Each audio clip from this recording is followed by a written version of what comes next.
దేవుని నామానికే మహిమ కలుగును గాక. ఆమెన్. మహాతండ్రి కృపలో మనం ఆయన యొక్క అమృతమైన జీవ వాక్యాన్ని వినడానికి ఎంతో వేగిరపడాలండి. ఎందుకంటే ఈ లోకంలో ఎన్నో వజ్రాలు దొరుకుతాయి, ఎంతో మేలు బంగారం దొరుకుద్ది, ఎంతగానో మనకి సిరి సంపదలు డబ్బులు మొత్తం సమస్తం దొరుకుతాయి. అయితే దేవుడు ఏం చెప్తున్నాడు? పేదలైన మీరు ధన్యులు, పరలోక రాజ్యపు గనిని సంపాదించుకోండి. పరలోక రాజ్యాన్ని సమీపంగా ఉంది. ఆయన్ని మీరు ధన్యులు, మీరు దేవుని సన్నిధిని సంపాదించుకోండి. అయితే ఈ లోకంలో మనుమాన్యాలు, ఈ లోకంలో భయంకరమైనటువంటి ఎంతో ఖరీదైనవి, ఎంత ఈ లోకాన్ని సంపాదించుకునే వాళ్ళకి మాత్రం దేవుడు ఏం చెప్తున్నాడు? ఆయన యొద్దకు వస్తే, ఆయన మాట వింటే, మేలిం బంగారం కంటే, అపరంజి కంటే గొప్ప దేవుని యొక్క జీవ వాక్యం వింటేనే మీరు బ్రతుకుతారని ఎంతగానో దేవుడు చెప్తున్నాడు అనమాట. అంటే పేదవాళ్ళకి ఎంతగా దేవుడు యొక్క రక్షణ భాగ్యాన్ని సులువు తరం చేశాడు. అయితే ఉన్న వాళ్ళకి కూడా ఎంతగానో ప్రేమతో పిలుస్తున్నాడు. అయితే సర్వమానవ కోటికి, సర్వ సృష్టికి ఆయన సత్య సువార్త అందాలని, ఆయన మాట అందాలని, ఆయన మార్గం తెలవాలని, ఆయన జీవపు వెలుగు కలగాలని ఎంతగానో ఆయన ఆ యొక్క ఏ విధం చేత ఏ విధంలో ఉన్న మనిషికైనా ఆయన పిలుపు వినాలి, ఆయన యొద్దకు రావాలని ఎంతగానో పిలుస్తూ ఎంతగానో ఆయన యొక్క రక్షణ సువార్తను వినిపిస్తున్నాడంటే ఇది ఎంతో రహస్యంగా ఉన్నదని ఇప్పుడు మిద్దెల మీద చాటింప చేస్తాడంటే ఎంత రక్షణ భాగ్యం సమీపంగా ఉంది. అయితే ఎవడైనా బ్రతకగోరువాడు ఉన్నాడా? ఎవడైనా మేలు నుండివాడు ఉన్నాడా? ఎవడైనా ఆత్మను రక్షించుకునేవాడు ఉన్నాడా? ఎవడైనా నరకం పోకుండా ఉండాలనుకున్నవాడు ఉన్నాడా? ప్రభువుని సమాధానపు కర్తగు, జీవాధిపతగు, పునరుద్ధానాన్ని కలిగిన దేవుడగు, జీవాన్ని జీవింపచేసి మృతులను సహితం లేపేయగల సర్వశక్తిమంతుడు సృష్టికర్తకు దేవదేవుని కుమారుని ఎద్దుకు వస్తే మనకు ఆ రక్షణ భాగ్యం, ఆ యొక్క జీవపు మార్గం దొరుకుతుందని ఎంతగానో ఆయన యొక్క పౌరస్వరం, మెల్లని స్వరం, ఆయన యొక్క బలమైన అగ్నిస్వరము వినిపిస్తుంది అనమాట. అయితే ఆయన ఎంతగానో మనుషులుగా మనం ఏమంటామంటే, తండ్రి మేము ఎలాంటి బాధలు పడుతున్నాము, మేము ఎలా ఉన్నామో ఈ లోకంలో సృష్టికర్త మరి నాయన నీకేంటి నాయన, చాలా నువ్వు ఎక్కడో ఆకాశంలో ఉంటావో అని అనుకుని మన దారిని మనం పోతా ఉంటాం. ఆయన మాట చెవిని వినపడకుండా వెళ్ళిపోతా ఉంటాం. అయితే దేవుడు ఏం చేశాడు? ఈ విధమైన స్వభావం, ఈ విధమైన దెయ్యపు విధానపు చేదు విషం వరం ఆ యొక్క నరం మనలో ఉందని దేవుడు ఏం చేశాడు? సాక్షాత్తు ప్రాణం పెట్టి రక్తం కార్చి ఆ యొక్క రక్తంతో కొనుక్కోడానికి, ఏ ప్రాణం పెడతానికి ఏ స్థితిలోని దైవ కుమారుడు మన కోసం అయింది.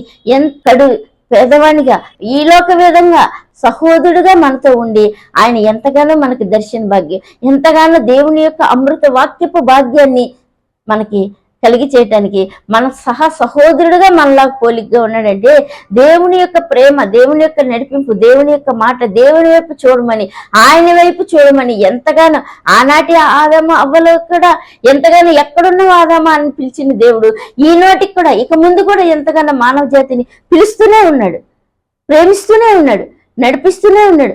ఆ యొక్క దుష్టుడి చేతికి వెళ్ళొద్దనే చెప్తాడు. ఇది ఎవరిదంటే ఈ యొక్క విధానపు పోలిక ఎవరిది? ఈ జీవం ఎవరిదంటే సృష్టికర్తకి యెహోవా దేవుడు తన ఊపిరి పెట్టి తన చేతులతో నిర్మించినటువంటి ఈ మానవులకి ఇంకా ఆయన ప్రేమ, ఇంకా ఆయన దయ, యెహోవా తండ్రి ఆయన జీవపు మార్గంలోనికి రావాలనే ఎంతగానో పిలుపునిస్తూ ఎంతగానో మాట్లాడుతూ ఇక ముందు కూడా ఆ యొక్క ద్రాక్ష తోట యజమాను ఆ యొక్క వచ్చిన ప్రవక్తల్ని చంపి అవతల పారవేశారు. అయితే కుమారుని కూడా చంపి ఏం చేశారు? ద్రాక్ష తోట వెలుపల పాడేసిన ఆడ ఇంకా సృష్టికర్త ఎంతగానో ఓర్పు కలిగి ఉండి ఆ యొక్క వాళ్ళ దగ్గర నుంచి ఆ యొక్క రక్షించి బ్రతుకుని మార్చి ఆ యొక్క జీవపు ద్రాక్ష తోటను ఎవరికిచ్చాడు? అన్యులకి ఇచ్చాడు, ఇతరులకు ఇచ్చాడు, మనకిచ్చాడు. ఎంతగా సర్వ సృష్టికర్త ఆయన యొక్క ప్రేమ ఎంత సమాంతరంగా ఉంది, ఎంత అమృత కన్నులతో ఉంది. అయితే మనం ఏం చేస్తామంటే ఈ చిన్న ప్రాణం వేసుకుని, ఈ చిన్న నోరేసేసుకుని మనం ఏమంటామంటే దేవుని ఏముంది, ఆయనకి ఇష్టమైన వాళ్ళు ప్రేమిస్తాడు, ఆయన విధానంలో ఆయనకైతే బాగానే ఉండదు, ఆయనైతే ఏమి ఇలాంటివి ఉండవాలి అనుకుని మన నోటికి తెలిసిన విధానంగా మనం మాట్లాడుతూనే ఉంటాం అనమాట. అయితే అది కాదు. దేవుడు ఏం చెప్తున్నాడో తెలుసా? ఈ లోక పరంగా, ఈ లోక విధంగానే వాళ్ళని ఆ యొక్క వనంలో వదిలిపెట్టినప్పుడు అవగారు ఆదం గారిని ఎంతగానో దేవుడు సాయంకాల సమయంలో కలిసి వాళ్ళతో మాట్లాడాడు. అయితే వాళ్ళు ఏమేమి పనులు చేశారు, వాళ్ళు ఎలాగున్నారు, వాళ్ళు అదనేది ఆ యొక్క విధానం అనేది మన సమస్య. అది మన విధానం నడక. అయితే వాళ్ళు కూడా ఆ విధానపు నడకలో నడిచినప్పుడు సాయంకాలం సమయమున ఎంతగానో దేవదేవుని తెలుసుకున్నారు, కలుసుకున్నారు, మాట్లాడుకున్నారు. అయితే ఆయన చెప్పిన మాట విననప్పుడు, ఆయన ఆజ్ఞను మీరినప్పుడు, ఆయన వద్దు అన్నదాన్ని మీరి అడుగు అవతలేసి తినద్దన్నదాన్ని తిన్నప్పుడే మాత్రమే ఇంకా ఆయన వీళ్ళు కలుసుకోలేకపోయారు. అదే విధంగా మనం కూడా ఏం చేస్తున్నాడు, దేవుని యొక్క నిర్మాణంలో మానవ జన్మగా మనం పుట్టినప్పుడు కూడా మనం ఏం చేస్తామంటే, మనం ఎంత వక్రమంగా మాట్లాడినా, మనం ఎంత వక్రంగా జీవించినా, మనం ఎంత సృష్టికర్తని తెలుసుకోకపోయినా, ఎంత వెలుగు స్వరూపుడి యొద్దకి వెళ్ళకపోయినా, ఆయన ఎంత మెల్లని పౌరస్వరం వినిపించినా మనం వినకపోయినా కూడా ఆయన ఏం చేస్తున్నాడు, సర్వ సృష్టికి కూడా అందరికీ కూడా దేవుని యొక్క సత్య సువార్త జీవపు మాటను తెలియపరుస్తూనే ఉన్నాడు. అయితే ఆ యొక్క ఆదాము అవ్వగారు ఎంతగానో ఆ యొక్క సాయంకాల సమయంలో చాలా సేపటి వరకు కూడా ఆయన్ని ఎంతో సహవాసం కలిగినటువంటి వాళ్ళు ఆ యొక్క దుష్టుడైన అపవాది చేతుల్లో చిక్కుకున్నప్పుడు ఆయనతో మాట్లాడటానికి మనసు లేదు కాళ్ళకి, ఆయనతో సాహసం చేయడానికి ఇష్టం లేదు. కానీ వాళ్ళ కళ్ళకి ఏం కనబడిపోతుంది, వాళ్ళ దిగంబరత్వం కనబడిపోతుంది, వాళ్ళ యొక్క బ్రతుకు కనబడిపోతుంది. అంతకుముందు తెలియదు. ఆ యొక్క జీవ ఫలంలో, ఆ యొక్క జీవపు వెలుగులో, ఆ యొక్క జీవపు తోటలో ఉన్నప్పుడు, దేవుని యొక్క వెలుగులో ఉన్నప్పుడు ఏమాత్రం తెలియదు, మహిమ దేహాలుగా ఉన్నారు. అది ఎంత నిత్య భాగ్యపు అమృత దేవునితో సహవాసం. ఎప్పుడైతే దేవుని మాట మీరినప్పుడు, పాపంతో కలిగిన ఈ యొక్క శరీర స్వభావం వచ్చినప్పుడు ఇక వీళ్ళ కష్టాలు, వీళ్ళ బతుకు, వీళ్ళ విధానం వీళ్ళ మీద వేసేసుకోవాల్సి వచ్చింది. అయితే ఈ రోజుల్లో కూడా మనం ఏం చేస్తున్నామంటే, మన యొక్క విధానంలో మనం ఆ యొక్క ఆది కాలంలో కాడి నుంచి కూడా, ఈ భూమి పుట్టినప్పుడు కాడి నుంచి కూడా ఈ యొక్క పోకడలో, ఈ లోక పోకడ పోతూనే ఉన్నాం అనమాట. అయితే దేవదేవుడు ఏం చేస్తున్నాడంటే, ఇంకా ఆయన ప్రేమించి వాళ్ళకి ఆ యొక్క గొర్రె తోలుతో చర్మపు చొక్కాలు కూడా కుట్టించిచ్చాడంటే, సృష్టికర్త అండి ఆయన ఎంత అమృత భాగ్యపు దేవుడు. ఈ రోజున కూడా మనల్ని పాపంలో నశించిపోయి, దేవుడు అంటే తెలియని విధానంలో చెదిరిపోయి భయంకరమైన ఈ లోకపు దెబ్బలు పడుతున్నా, ఈ లోకపు వాటితో ఈ పచ్చడైపోతున్నా, ఈ లోకపు విధానంలో మేము ఎంతో మనసాక్షి కలిగిన మన మానవులకు పుట్టాం కాబట్టి మనసాక్షి కాదు. ఈ లోక విధానంలో ఏం చేయదు. ఎందుకంటే ఈ లోక విధానపు సాతానుడు అపవాది వాళ్ళని మోసం చేసి మింగేదే తప్ప వాళ్ళకి ఏ నాటికి మేలు చేయడు. ఇంకా వాళ్ళలోంచి కయ్యూని రప్పించాడు, ఇంకా వాళ్ళని చంపి నరకపాలు చేసి దుష్టుడిని తెప్పించాడే తప్ప వాళ్ళకి ఇంకేం మంచి జరగలేదు. దుష్ట మాటలు విన్నంత మాత్రం ఆ యొక్క ఆది మనుషులకి మేలు జరగలేదు, ఈ దుష్టుడు ఏమి మేలు చేయలేదు. వాడు ఇంకా వాడు కుతంత్రాలతో ఇంకా వాళ్ళలో వచ్చిన సర్వ సృష్టికి వాడు ఆకర్షణలోనే లాగేసుకుంటూ వాడి విధానంలోనే చేసుకుంటున్నాడు. అయితే దేవదేవుడు ఏం చేస్తున్నాడు, నేను పైనున్నవాడిని, నేను ఊపిరి పెట్టాను మీకు, నేను నా కుమారుని కూడా పంపించాను మీకోసం, ఆదిలో కూడా నేనే స్వయంగా వచ్చాను. అయితే భూలోకం ఎంతగానో అపవాది వలలో మునిగిపోయినప్పుడు ఎంతో సంతాపపడి వెళ్ళిపోయాను. అయితే ఈ కడవరి దినాల్లో కూడా 2000 సంవత్సరాలు నా కుమారుని పంపించాను నేను. నా కుమారుని మాట వింటారా, నా కుమారుని గుర్తిస్తారా? ఎంత గొప్ప జాలి గల దేవుడండి మనల్ని పుట్టించిన సృష్టికర్త. ఎంత గొప్పగా అసలు కోటి నోళ్ళు కూడా వర్ణించలేము అనమాట ఆయన యొక్క అమృత ప్రేమ, ఆయన మనకిచ్చినటువంటి గొప్ప భాగ్యాలు, ఈ లోక యొక్క మనం ఏమి ఇవ్వగలమని ఆయనకి ఇంత గొప్పగా మనల్ని, ఆయన యొక్క మహిమేశ్వర్యంలో, ఆయన యొక్క ప్రేమ సమృద్ధిలో, ఆయన యొక్క నిత్య జీవోపహారం, ఈ శరీరం ఆయన ప్రేమించకపోయిన ఈ శరీరానికి కావాల్సిన ప్రతిదీ కూడా ఈ లోకంలో అణువున మంచివాడికి ఇస్తున్నాడు, చెడ్డవాడికి ఇస్తున్నాడు. అందరి సృష్టికర్త అందరికి ఇస్తున్నాడు. ఆయన ఎంత జీవం గల దేవుడు. అయితే మనం ఏం చేయాలి? నిజంగా యొక్క పౌర యొక్క మనసు ఏం చేసింది, ఈ యొక్క లోక చండాలం, ఈ లోక దుష్టుడి విధానంలో అది ఉండలేదు. అది మళ్ళీ ఎక్కడి నుంచి వచ్చిందో, ఎక్కడ ఉందో ఆ యొక్క వాడలోనికే వెళ్ళిపోయింది అనమాట. అది ఎక్కడ జీవన పునరుత్థానం, ఎక్కడ పుట్టడానికి బయలుదేరి పుట్టిందో మళ్ళీ అక్కడికే వెళ్ళిపోయింది. అయితే ఏం చేసింది, ఈ లోక విధానంలో ఉన్న వాటికి ఏం చేసింది, ఈ లోక చెడు అట్లతో, ఈ లోక దుష్టుడి మోసంలోనే కొట్టుకుపోవాలని ఇష్టపడింది. అది ఈ లోకంలోనే ఉండిపోయింది. కనిపిస్తుంది కదండి మనకి, జీవ మార్గం కనిపిస్తుంది, వెలుగు మార్గం కనిపిస్తుంది, దేవుని మాట కనిపిస్తుంది, ఈ అపవాది యొక్క మాయపు నాశనపు కుతంత్రాల విధానం కూడా చూపిస్తుంది. అయితే ఇంకా దేవుడు ఏం చేస్తున్నాడంటే, వాడి యొక్క దుష్టత్వం, వాడి యొక్క అబద్ధతత్వం, వాడి యొక్క మోస విధానం చేస్తున్న మనుషులు కూడా వాళ్ళు చేస్తున్న కుతంత్రాలకు ఏ యొక్క మంచి చెట్టు బలైపోతుందో, ఈ యొక్క మంచి ఫలం నాశనం అయిపోతుందో, ఈ యొక్క మంచి ఆత్మ కలిగిన మనసాక్షి కలిగిన వాడు నాశనం అయిపోతాడు అని వాళ్ళ యొక్క పనులకి రిఫ్లెక్షన్ కూడా దేవుడు చూపిస్తూనే ఉన్నాడు. ఈ యొక్క సృష్టిని, ఈ యొక్క ప్రకృతిని, సమస్తం కూడా దేవుడు ఏం చూపిస్తున్నాడు, జవాబు చూపిస్తూనే ఉన్నాడు. మనిషి అపవాది చేసే పనుల వల్ల, ఆ మనిషిని సాధనంగా చేసుకుని అపవాది చేసే పనుల వల్ల ఈ భూమి ఎంత భయంకరంగా ఇదైపోతుందని కూడా చూపిస్తున్నాడు కదండి దేవుడు. అయితే మనల్ని ఇంతగా దేవుడి స్వరం, ఇంతగా దేవుడు మాట్లాడినప్పుడు మనం నిజంగా ఆయన వైపు వెళ్ళాలనుకుంటే, ఎవడైనా బ్రతకగోరువాడు ఉంటే, ఎవడైనా తండ్రి కావాలని ప్రేమిస్తే, ఎవడైనా దేవుని పాదాలు చెంతకు రావాలనుకుంటే, దేవుని యొక్క సత్య సువార్త, ఆయన యొక్క నిత్య మాట, ఆయన యొక్క జీవపు వెలుగు సత్య సువార్తలోనే దేవుని వాక్యం ఉంది. ఆయన వాక్యాన్ని కలిగి ఉంటే, ఆయన వాక్యాన్ని మనం తింటే, ఆయన వాక్యపు మార్గంలోకి వస్తే, ఆ యొక్క దేవుని ప్రేమలోకి వచ్చి ఆయనతో మాట్లాడుకుంటే మనకు ఆయన దొరుకుతాడండి. మనకు ఆయన దొరుకుతాడు, ఖచ్చితంగా దొరుకుతాడు. మనకు అంత అమృత అదృష్ట భాగ్యం ఈ మానవులకి ఇచ్చాడు అనమాట. ఈ లోకంలో ఎవ్వరికీ లేదు, దేవదూతలకు కూడా లేదు. అపవాదిని కూడా తంతే పాతాళంలో ముక్కలై కింద పడింది. దాని శిరస్సుని నరికేశాడు దైవ కుమారుడు కల్వరి శిలువలో, పాతాళంలో ముక్కలైపోయింది. అయితే ఇక మనిషి ఏం చేశాడు, ఇంత దాని యొక్క పాత్ర, సాతాను యొక్క అపవాది పాత్ర ఉన్నా కూడా ఈ యొక్క మధ్యవర్తిగా ఉండి మనిషి ఇంకా ఆయన ఊపిరి పెట్టిన ఈ మనిషిని దేవుడు క్షమిస్తూనే ఉన్నాడు. ఇంకా జీవపు వెలుగు, జీవపు మార్గం తెలియపరుస్తూనే ఉన్నాడు.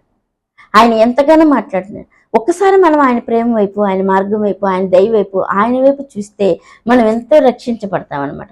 నాశనంలో కొట్టుకుపో, ఈ భూమి అగాధంలోనికి, చీకటి బిలంలోనికి, దుష్టుడి యొక్క ఉన్న స్థలంలోనికి మనం వెళ్ళాం.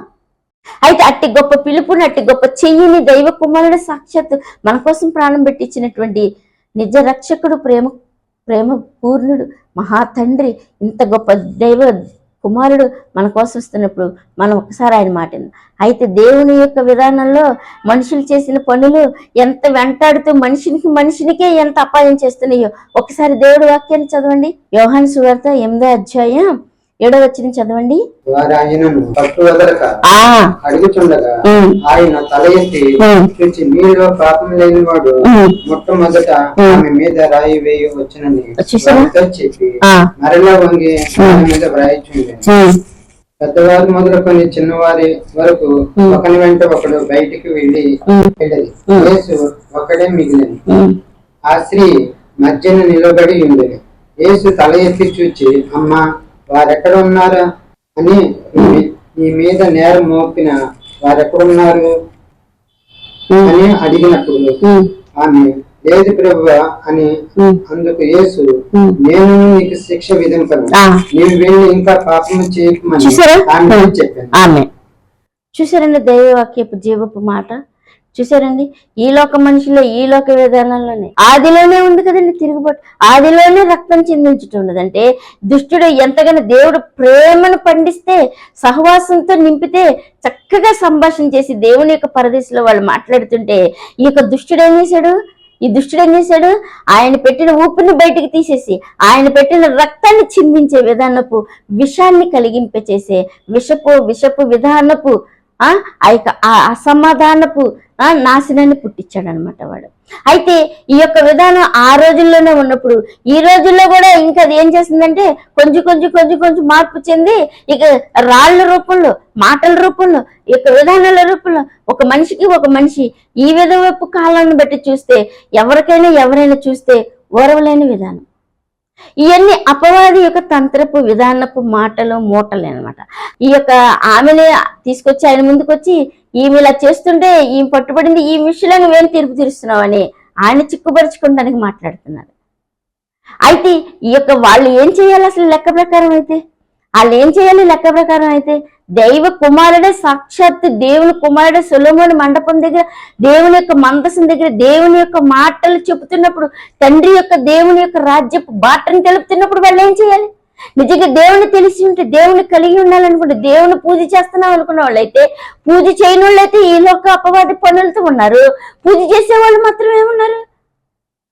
ఈ లోక చెడు విధానం, ఈ లోక చెడు దౌర్భాగ్య దుష్టత్వం, ఈ లోక అందలం కోరుకుంటున్నారు అనమాట. అయితే ఈ లోక అందలం, ఈ లోక దుష్టత్వం కోరుకొని ఏం చేస్తున్నారు? దైవ కుమారుడు ముందే ప్రశ్నేసి ఆయన కూడా చిక్కపరుచుకోవాలని ఎంతగా వలేసి, ఎంతగా మనుషులనే కాకుండా దేవుని కుమారుని యొద్దకు కూడా ఆ యొక్క 40 దినాలు 40 రాత్రులు ఆయన ఉపవాసం ఉన్నప్పుడు అపవాది ఈ రాళ్ళని రొట్టెలు చేసుకోమని ఎదుటికొచ్చి మాట్లాడి ఆయన యొక్క వాక్య ఖడ్గంతో కొట్టినప్పుడు చచ్చి ముక్కలైపోయి మరలా ఆయన జోలికి రాకుండా అది వెళ్ళిపోయింది. మళ్ళీ మనుషుల్లో దూరి ఏం చేస్తుంది, ఆయన చిక్కపరచాలని మళ్ళీ మనుషుల్లోకి వచ్చి ఏం చేస్తుంది, ఆయన్ని పాపం చేస్తుంటే తీసుకొచ్చి నువ్వేం చేస్తున్నప్పుడు ఆ యొక్క అవ్వ ఆదాం గారు పాపం చేశారు. ఆ యొక్క పరదేశం నుంచి తోలువేయబడ్డారు. ఈ భూమి మీదకి వచ్చాక కయ్యను వాళ్ళ నుంచి వచ్చి పాపం చేశాడు. ఈ లోక విధానంలో నుంచి తరివేయబడ్డాడు. లోకంలో ఒక ప్రత్యేకమైన దుష్ట గుంపుగా ముద్రించబడ్డాడు. అలా ఒకళ్ళ నుంచి ఒకళ్ళు అది చేసుకొచ్చే నాశనపు విధానం పాపమే కదా. అది చేసుకొచ్చే విధానం దేవుని ఉగ్రత పొందుకునే విధానం కదా. ఎవరన్నా ఏమన్నా రక్షించబడ్డారా? ఆది నుంచి ఇప్పటి వరకు ముందు కూడా రక్షించబడ్డారు? ఎవరు రక్షించబడ్డారు? దుష్ట విధానం ఆది నుంచి వాడు నరహంతకుడు, అబద్ధికుడు అని తెలిసినటువంటి దేవదేవుడు కాబట్టి ఏం చెప్తున్నాడు, పాపం మీలో ఎవరన్నా ఉందా? ఎవరు చేయకుండా ఉన్నారా పాపం? పాపం అంటే ఏదో ఒక పని చేస్తేనే పాపం కాదు. ఎవడు ఏది చేసినా కానీ అది దైవ విరుద్ధం అయితే అది పాపమే.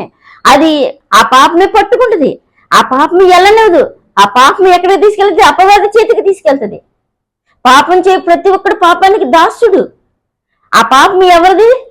దైవ విరుద్ధి. అది దాని దగ్గరికి తీసుకెళ్తుంది. కాబట్టి మరి మీలో ఎవరన్నా ఆడి చేతుల నుంచి మీరు రక్షించబడ్డామన్నవాడు ఎవడన్నా ఉంటే కనుక మీరు కూడా పోనీ ఆయన రాయేసి కొట్టండి అని దేవకుమారుడు సవాలు ఇసిరినప్పుడు ఎవరన్నా చేయగలరా? వాళ్ళకి తెలిసిపోయినప్పుడు, వాళ్ళ పాపాలు వాళ్ళకి తెలిసిపోయినప్పుడు అందరూ కూడా ఆమెను వదిలేసి వెళ్ళిపోయారు. అయితే ఈలోక అపవాది కూడా ఏం చేస్తుంది, ఫుల్గా మనుషుల చేత దానికి ఇష్టమైనటువంటి దాని మార్గంలోకి వెళ్ళిపోయి నాశనంతా చేపించేస్తుంది అనమాట. వాడికి ఏమీ తెలియలేదు. వాడికి ఒక పిచ్చ మైకము, వాడికి ఒక పిచ్చ విధానం కలిగి చేసేసి ఎవరినైనా ఏదైనా చేపించేసి సర్వ సృష్టిని మోసంలో ముంచి పెట్టేసి దాని యొక్క అధికారం, దాని యొక్క దుష్ట అధికారాన్ని నిలబెట్టుకోవటానికి రేపు ఇంకా ముందుంది. వాడి నిజస్వరూపంగా ఇంకా బట్టబయలు పెడతానికి ఇంకా సూపర్ రాజ్యం వాడిది, ఇంకా భయంకరమైన సాతాన్ రాజ్యం ఉంది ఇంకా ఎదరనమాట. అయితే ఇప్పటి వరకు వచ్చినట్టు ఆ భూమి పుట్టిన కానీ ఇప్పటి వరకు వచ్చింది ఒక ఎత్తు, ఇక్కడ నుంచి వచ్చేది ఇంకొక ఎత్తు అనమాట. అయితే ఈ లోకంలోనే దేవుని దగ్గరికి వెళ్ళి వీళ్ళు ఇంతగా ప్రశ్నించారంటే వాడే ఇక డైరెక్ట్ గా రాజ్యపాలన చేయడానికి రెడీగా ఉన్నాడంటే ఈ లోకంలో ఎంత భయంకరమైన పాతాళ దుష్టుడు. ఆ దుష్టత్వాన్ని ఎవరైనా గమనించగలరా? ఎవరైతే ఈ యొక్క ప్రాణం ఇచ్చిన దేవదేవుడు ఏం చేస్తాడంటే, మీరు నా యొద్దకు వస్తే నా మాట వింటే ఆ అపవాదిని, ఆ లోకాన్ని, ఆ సాతాన్ని జయింపు చేస్తాను, మీకు జీవాహార ఫలాన్ని నేను మళ్ళీ ఇస్తాను, మిమ్మల్ని నేను బ్రతికిస్తాను. నా యొక్క పూర్వీకులు తిని చనిపోయినట్టు కాదు, నేను ఇచ్చే ఆహారం తినవాడు ఎన్నడూ చనిపోడు, రెండో మరణం అడిగే హాని చేయదు అని ఇంతటి స్వస్థత భాగ్యపు జీవపు క్షమ రక్షణ భాగ్యాన్ని పాపాలు క్షమించగల సర్వశక్తులు అండ కొండగా ఉన్నటువంటి ఇటు దివాధిపతి మనకుంటే మనకి ఎంత బాగుంటది కదా. ఇటు దేవుని వద్దకు వస్తే మనం తెలుసుకుంటే చాలా బాగుంటాం కదా. అయితే దేవుడి వాక్యాన్ని మళ్ళీ ఇంకోసారి చదవండి. యోహాను రాసిన సువార్త 8వ అధ్యాయం 12వ వచనం చదవండి. మరలా యేసు నేను లోకమునకు వెలుగును, నన్ను వెంబడించువాడు చీకటిలో నడవక జీవపు వెలుగు కలిగి ఉండునని వారితో చెప్పాడు. కాబట్టి పరిసయ్యులు నిన్ను గూర్చి నీవే సాక్ష్యం చెప్పుకుంటున్నావు, నీ సాక్ష్యము సత్యం కాదని ఆయన అనగా, యేసు నేను ఎక్కడి నుండి వచ్చి ఎక్కడికి వెళ్ళుదును నేను ఎరుగుదును కనుక నన్ను గూర్చి నేను సాక్ష్యం చెప్పుకున్నాను, నా సాక్ష్యం సత్యమే. నేను ఎక్కడి నుండి వచ్చున్నాను ఎక్కడికి వెళ్ళును మీరు ఎరుగురు. మీరు శరీరమును బట్టి తీర్చున్నారు, నేనెవరికి తీర్పు తీర్చు, నేను ఒక్కడనై ఉండక నేను నన్ను పంపిన తండ్రి కూడానున్నాము గనుక నేను తీర్పు తీర్చున్నాను, నా తీర్పు. చూసారండి దేవదేవుడు ఏం చెప్తున్నాడు, క్షమించగల సర్వశక్తిమంతుడు జీవాధిపతి, అందుకే ఇంత సర్వశక్తుడు ఇంత దయ అమృత బలం కలిగిన దేవుడు ఏం చెప్తున్నాడు, నన్ను వెంబడించువాడు నేను వచ్చానని విశ్వసించిన వాడు చీకట్లో నడువాడు, నన్ను విశ్వసించిన వాడు, నా ఎద్దకు వచ్చిన వాడు, నా మాట వినవాడు చీకట్లో మాత్రం నడవడని ఎంతగానో దైవ కుమారుడు ఇంత గొప్ప మనిషికి ఈ యొక్క ఆత్మను రక్షిస్తానికి ఈయన అండ కొండయుండి ఈయన ఆదరించాడు. అయితే ఈ మనుషులు ఏం చేస్తున్నారు, రాళ్ళు రువ్వుతున్నారు.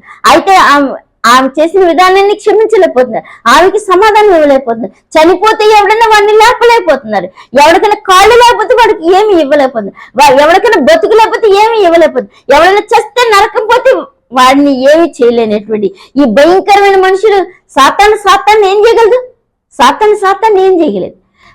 అవన్నీ కలిసి కట్టగట్టి నిత్య నరకానికి పోవడమే తప్ప ఏం చేయదు. అయితే దైవ కుమారుడు ఏం చెప్తున్నాడు, నేను రక్షిస్తాను, నా మార్గంలోకి వస్తే వెలిగిస్తాను, నా మాటింటే నిత్య జీవంతో నింపుతాను, వాడి కడుపులో జీవపు ఊటల్ని నింపుతాను. నా యొద్దకు వస్తే, నన్ను కలిగి ఉంటే నా కుమారుడిగా బిడ్డగా చేసుకుంటానికి ఆ యొక్క కలవరి రక్తంలో కార్చిన రక్తంతో నేను కొనుక్కుంటాను. ఆ యొక్క జీవవృక్ష ఫలాన్ని తిరింపు చేస్తాడు, నా తండ్రి మార్గంలోనికి తీసుకెళ్తాడు, నా తండ్రి జీవపు వెలుగులోనికి వస్తాడు అని ఎంతగా స్పష్టంగా చెప్తున్నటువంటి ఇట్టి జీవాధిపతిని మనం కనుగొనటం భాగ్యం కదా. ఇట్టి వెలుగైన దేవుణ్ణి పొందుకుంటూ మనకు భాగ్యం కదా. ఇట్టి దేవుని పొందుకుంటూ ఈ లోక విధానంలో చిన్న ఆయుష్లో ఉన్నటువంటి మనమే ఇట్టి దేవుని సంపాదించుకుంటాం గొప్ప కదా. ఈ యొక్క మాయ విధానంలో ఏం చేస్తాడు, ఈ 80 సంవత్సరాలకి ఈ లోకంలో ఈ యొక్క శరీరం ఈ భూమిలో కలిసిపోయి దీనికోసం ప్రయాసపడి నిత్య జీవాధిపతిని మనం గమనించలేక, వెలుగై వచ్చినట్టు దేవుణ్ణి గమనించలేక చీకట్లోనే బ్రతుకుతున్నాం. చీకటి విధానంతో మసిలిపోయి చీకటి బుద్ధులతోనే నాశనం అయిపోతాం. అయితే వద్దని దేవుడు చెప్తున్నాడు, నా స్వరం వింటారా, నా ఎద్దకు వస్తారా, రక్షణ భారం కలిగిన నేను, ఎవడైనా భారం మోసుకుంటున్న వాడు నా ఎద్దకు వస్తే నేను వాడిని రక్షిస్తానని ఇంతగా గొప్పగా దేవుడు వస్తున్నాడంటే ఆ యొక్క వెలుగు మార్గం ఎక్కడుంది, ఆ యొక్క జీవ మార్గం ఎక్కడుందని మనిషి ఒకసారి కనబడితే, ఒక్కసారి మనిషి కనుక మనసు పెడితే దేవుని వైపు రావాలనుకుంటే వాడు నిజంగా బతుకుతాడు. దేవుని మాట తింటే వాడు నిజంగా బతుకుతాడు. దేవుని యొక్క మార్గంలో దేవుని యొక్క జీవ రక్తాల కడగబడితే వాడు నిజంగా నిత్య పరలోకపు రాజ్యాన్ని స్వతంత్రించుకోగలటానికి గొప్ప భాగ్యాన్ని అమృత గనిని సంపాదించుకుంటాడనమాట. అయితే దేవుడి వాక్యాన్ని ఇంకోటి చదవండి, యోహాను సువార్త 8వ అధ్యాయం 28వ వచనం చదవండి. కావున మీరు మనిషి కుమారుని పైకెత్తినప్పుడు స్తోత్రం, నేనే ఆయన నా అంతటా నేనే ఏమీ చేయక నాకు నేర్పినట్టు మాట్లాడుతున్నానని పంపిన వాడు నాకు తోడై ఉన్నాడు. ఆయనకి ఇష్టమైన కార్యము చేయదు, ఆయన నన్ను ఒంటరిగా విడిచిపెట్టలేదని ఆయన ఈ సంగతులు మాట్లాడుచుండగా అనేకులు ఆయన యందు విశ్వాసం ఉంచారు.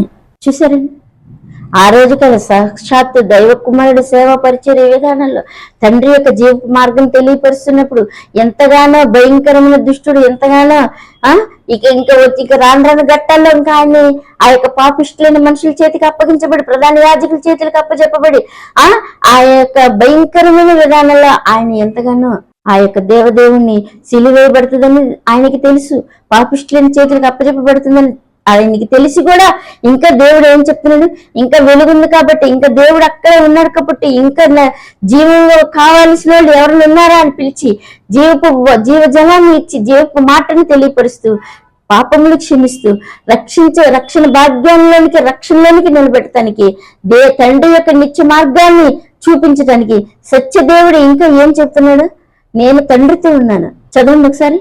నన్ను పంపిన వాడు నాకు తోడై ఉన్నాడు, ఆయనకి ఇష్టమైన కార్యం నేను ఎల్లప్పుడూ చేస్తాను, ఆయన నన్ను ఒంటరిగా విడిచిపెట్టలేదని చెప్పాను. ఆయన ఈ సంగతులు మాట్లాడుచుండగా అనేకులు ఆయన విశ్వాసం ఉంచారు. చూసారండి, దేవదేవుడు ఏం చెప్తున్నాడు. నిజంగా ఆ రోజుల్లో ఆది సంఘం ఆ యొక్క దేవుడు మనలాంటి వాళ్ళు అప్పుడు కూడా ఉన్నారు, ఇంకా ముందు కూడా ఉంటున్నారు, ఇప్పుడు కూడా నుంచి ఇంకా ముందుకు కూడా ఉంటారు. అందరూ మనిషి జాతీయే కాబట్టి భూమి మీద ఉన్నది. ఆ రోజుల్లో వాళ్ళు ఏం చేస్తున్నారు, దేవుని యొక్క సత్య మార్గాన్ని, ఎందుకంటే వాళ్ళు సత్యాన్ని ప్రేమించారు కాబట్టి సత్య స్వరూపుడు చెప్తున్న మాటలు సత్యమని వాళ్ళ హృదయంలోనికి నాటుకుపోయి ఆ యొక్క సత్య స్వరూపుడు యొక్క స్వస్థత, ఆ యొక్క సత్య స్వరూపుడు యొక్క ప్రేమ, ఆ యొక్క సత్య స్వరూపుడు యొక్క అమృత భాగ్యం హత్తుకుని ముద్దాడుకోవాలని కలిగి ఉండి ఆయన యొక్క ప్రేమ లోతులోనికి వెళ్ళాలనుకున్న సత్య సంబంధులందరూ కూడా ఆయన ఎందుకు విశ్వాసం ఉంచారు. తండ్రి ఆయనతో ఉన్నాడు, ఆయన చెప్తున్న మార్గం అర్థమైంది, దేవుని మార్గం ఎలాగుందో తెలుసుకున్నారు కాబట్టి ఆ రోజున ఆది సంఘంగా ఏర్పడి ఆ యొక్క దేవుని బిడ్డలుగా దేవుని విశ్వాసం ఉంచి దేవుని కలిగి ఉండి దేవుని యొక్క పాదాల చెంతకి వెళ్ళిపోయి ఆయన తెల్లని వస్త్రాలు పొందుకుని నిత్య పాదాల చెంత ఉండటానికి ఎంతో భాగ్యాన్ని సంపాదించుకున్నారు. అయితే ఈ కడవరి దినాల్లో మనం కూడా దేవుని సత్యవాక్యాలు వినపడుతున్నప్పుడు, దేవుని మాట వినపడుతున్నప్పుడు అపవాది కూడా ఎంతగానో పబ్లిక్ గా ఎదురుగుండా వచ్చి వాడు ఎంతగానో భయంకరం, వాడి విధానం, వాడి క్రియలు, వాడి అధికారం చూపిస్తున్నప్పుడు కూడా మనం ఏం చేస్తామంటే దేవుని సత్య సంబంధమైన దేవుని మార్గంలోకి వెళ్ళిపోతాడు. లేదు ఈ విధానంలో ఇంకా ఈ సైతాన్ విధానం ఇది అనుకున్నవాడు ఏది కావాలంటే వాడు ఆ మార్గంలోనికి పోతారనమాట. అయితే దేవుడు ఏం చెప్తున్నాడు, రక్షణ సువార్త, రక్షణ మార్గాన్ని, జీవవాక్యాన్ని వెల్లడిపరుస్తూ 2 మార్గాలు చూపిస్తున్నప్పుడు మన జీవాన్ని కోరుకుంటే దేవుని యొక్క జీవ మార్గానికి వెళ్తాం. అపవాది క్రియలు కావాలి, అపవాది మోసగాడు, వాడి గురించి వాడి విధానాల్లో ఎన్ని ఉన్నాయి కానీ వాడే కావాలనుకుంటే ఎవరం ఏం చేయలేమన్నమాట. అయితే దేవుని కలిగి ఉన్నవాడు రక్షించబడి ఆయన యందు విశ్వాసం ఉంచి ఆయన పాదాలు పట్టుకుని ప్రథమ సంఘంగా దేవుని పాదాల చెంతకి వెళ్ళిపోయారు. అయితే కడవరి దినాల్లో ఉన్న లౌదికీయ సంఘంగా మనం ఈ భయంకరమైన విధానపు తత్వాల్లో మనం బతుకుతున్నా దేవుని కలిగి ఉండాలనుకుంటే ఎవరైనా సరే మానవత్వం కలిగి దేవుని పాదాలు హత్తుకోవాలని ప్రతి మనిషి దేవుడు అంటేనే ఇష్టం. ప్రతి మనిషికి దేవుని మార్గమే ఇష్టం. ప్రతి మనిషికి ఎవరు అపవాది కనుక వాడి కనుక అడ్డుబండగా రాకపోతే కనుక వెలుగునే కోరుకుంటాడు ప్రతి మనిషి. ఆ యొక్క వెలుగు స్వరూపుడు జీవాధిపతి ఇంకా కేక వేస్తున్నప్పుడు ఎవరైనా కావాలనుకుంటే అరిస్తే కనుక ఆ గుడ్డివాడు అరిసి దావీదు కుమారుడా నా కళ్ళు తెరిపించి అన్నప్పుడు ఆయన విశ్వాసాన్ని ఆయన వెంబడింపుని ఆయన ఎంతగానో మెచ్చుకుని త్రోవలను ఆయనకి చూపుని దయచేశాడు. విశ్వాసంతో ఆయన వెనకాల వెళ్ళిపోయినప్పుడు విశ్వాసం దయనెత్తాడు అనమాట. స్వస్థతతో కళ్ళని ముట్టాడనమాట. చూపు పొంది ఆయన వెంట వెళ్ళిపోయాడు అనమాట. అలాగే మునిగిపోతున్న పేతురు తండ్రి నన్ను రక్షించవా, ఎంతగా తండ్రితోనే ఉన్నా కదా మునిగిపోతున్న ఈ లోక సముద్రం తండ్రి నన్ను లేవనెత్తా అన్నప్పుడు ఆ అరుపుని దేవుని చేయి పెట్టి ఎందుకు అవిశ్వాసం పడితే అని కేకలేసి ఆయన లేవనెత్తిన దేవుడు. ఈ రోజున కూడా దేవుడు ఎంతగానో ఆ యొక్క సౌలు యొక్క విధానపు మార్గంలో ఎంతగానో దేవుని బాధపడుతున్నప్పుడు కూడా ఆయనకు కూడా ప్రత్యక్షమై స్వయాన చెప్పినప్పుడు ఆయన పౌలు గారుగా మారిపోయి దేవుని బిడ్డగా అయిపోయాడంటే ఎంతగా సజీవ వాక్యం ఎంతగా విలువడబడుతుంది, ఎంతగా వినబడుతుంది, ఎంతగా దేవుని మార్గం వస్తున్నప్పుడు మనం ఇటు జీవ మార్గాన్ని మనం కూడా పొందుకున్నామంటే గబొక్కన అదృష్టం లక్కీ అంటాం కదా, ఈ లక్కీని మనం పొందుకున్నామంటే నిజంగా దేవుని బిడ్డలు దేవుని కుమారులు దేవుని మార్గంలోకి వెళ్ళి ఆయన చేత ఆత్మ ముద్రింపబడి ఆయన పాదాల చెంతకి వెళ్ళిపోయి ఆయనలో హత్తుకొని అంటుగట్టబడిన వారివే మంచి ద్రాక్షలుగా ఫలించి ఆయన పాదాలకు అర్పణైపోయి మంచివారుగా ఆయన యొక్క బిడ్డలుగా ఎంత శాంతి సమాధానం ఆయన పాదముల యుద్ధే దొరకదు. ఆయన మాటలోనే మనకి నిత్య జీవం దొరుకుతుంది. ఆయన పాదాల యుద్ధం మనకు నిత్య జీవం దొరుకుతుంది. కాబట్టి ఇట్టి సర్వ సృష్టికర్తకు దైవ కుమారుని యొక్క మాట విని మనం ఆయన జీవ మార్గంలోకి వెళ్ళి ఆయన పొందుకుని ఆయన కలిగిండి ఆయన హత్తుకుని ఉన్నామండి. ఆయన మాట విని ఆయనలోకి వెళ్ళిపోదామండి. ఆమె